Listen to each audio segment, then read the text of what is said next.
when everything calms down, you'll do it. Like, what are the things that are actually distracting you from working on yourself or from going after the things that you really want?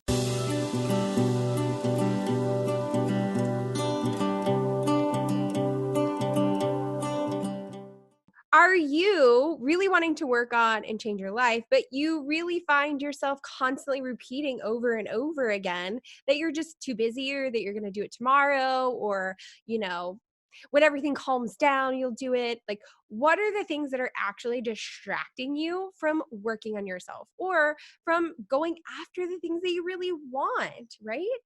Drop a little thing, a comment below and let me know, are there things about your life that you would like to change? Maybe you want to change your weight, or maybe you want to change, about thinking positive rather than thinking so negative all the time. Like, what are the things in your life that you would really like to change and you would really like to work on?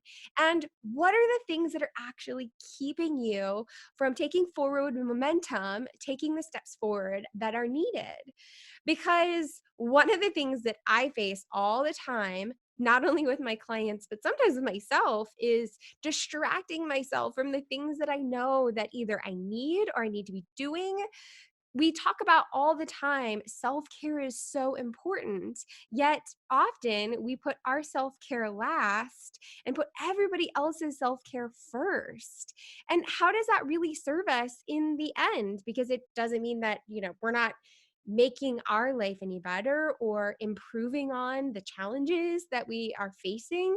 And what are some of the things that, you wish that you were doing on a more regular basis or with just consistency, but you find that you're distracted by Facebook, you're distracted by social media, you're distracted by work, you're distracted by running in and taking care of everybody else's problems. I mean, let me tell you, I have some clients that I love them so much, but I feel like they don't have knight in shining armor complex. They have run in and be the mother of everyone complex. I got to joke about the fact that although we are not knight in shining armor sometimes, because that's typically that kind of male role, certainly we can be as women, but oftentimes we run in more of like the motherly caretaker, take care of everyone, even if they don't actually need us to take care of them and they really need to do their own work. Yeah, honey, that's a distraction. That's a distraction from you working on your own self and taking care of your own inner work. In fact, I just had a really amazing conversation with a client of mine most recently. They were having challenges in their family, and she really wanted to be there for her husband and to support him. But she also kind of wanted to like mama bear it and go in and take care of everything for him. And it was really a conversation of, when is it important to be there for someone, and how do we do that most effectively for them without distracting ourselves with what we need to do for ourselves, right?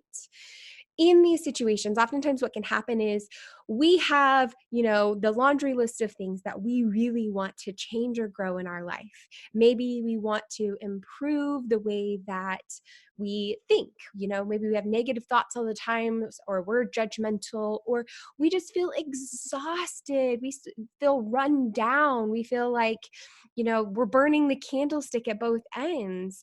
And when we're doing that, jumping in and taking care of somebody else's drama or trying to fix their problem or even viewing it as though you have to run in and fix it for them doesn't actually serve them, and it certainly doesn't serve your own mental, emotional health and growth in your own right.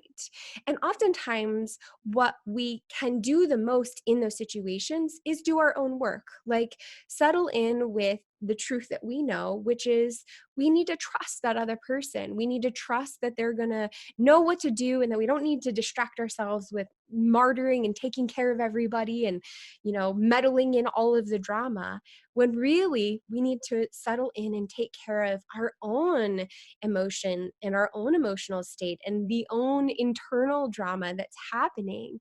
And when we do that, when we really are able to grow and heal in the centeredness of who we are, we can actually be more present for others. And in that, we deepen our relationships, we deepen our connections, we actually start to bring into our life all the things that we want. So I want to take a moment and kind of acknowledge in this process of working on yourself and or wanting to do your own work, what are some of the things that maybe you're saying over and over and over again that really should be your signal that you need to take a different look at how maybe you're distracting yourself? So I've heard from clients and I've heard from different friends and, family members that they struggle with the negative thoughts. They struggle with judgment. They're struggling at work. They're unhappy. They're unhappy with their spouse. They're unhappy in their relationship, or maybe they just feel exhausted and tired and run down. And I even had, a really amazing client of mine. She said to me one time, she's just like, I'm just tired of adulting. It was that level of just being completely worn out and exhausted. But then when it would come time to maybe take the next step or do the inner work or work on the thoughts and the habits and the ways that things are kind of not working out and just kind of up level them and change them, she would often then respond with, well, when everything calms down, I'll work on it. And that's never going to work out because the reality is when it calms down, oftentimes you kind of go into a happy, homeostasis. I jokingly refer to it as a happy homeostasis because it's like, oh, everything's calm for a moment. Let me just catch my breath and then I'll do it. And then the habit or the emotional brain pathway or the brain pathway in general will just trigger again, and then you're right back into the same cycle, repeating whatever anxiety you have over maybe there's nothing going on, and now you have anxiety about the fact that there's nothing going on, and then you're stressed out about the fact that there's nothing going on, and then you create something for there to be, to go have something to do, and then now you're stressed out about the thing, and like before you know it, you've created this cycle, which is kind of this figure eight of intensity for yourself. So when you're repeating, either I'm going to wait till tomorrow or I'll do it later, or, I'll wait till everything calms down, or, everything's all right now. I'm just going to breathe and then I'll do it. You're constantly putting it off to like the next moment and then the next moment and then the next moment. And that putting it off, that excuse that you're coming up with every single time is the distraction. It's you distracting yourself from actually facing the work and actually stepping in to do it. And sometimes that can be really scary, like just sitting with it, just sitting with, man, I'm distracting myself and I really want to change this. That can be powerful in its awareness all by itself. Like that can really, really change the situation, change your perspective, and give you some insight as to how you can change. So, if you find that there is an area of your life that you really, really want to change, but you keep making excuses or reasons as to why now is not the right time, please know that you're distracting yourself from the possibility of what you can create and what you can step into and what you can become. And ultimately, if you really want to step into those things and you really do want to change, then state it. State the fact and ask for help. Ask for someone to be there with you or to walk with you or to give you a different way of looking at things. Because we often think, man, I really want to change. I really want to think more positively or just think different, or man, I keep ending up in this same painful situation with my supervisor, with my coworker, with my partner. Like, why does this keep happening? Well, it keeps happening because there's something there for you to learn. There is a place of growth that you need to deepen into. And when you start to take responsibility for what is yours in the situation, and it's not so much like what is yours as in what is your fault, because that's never really it.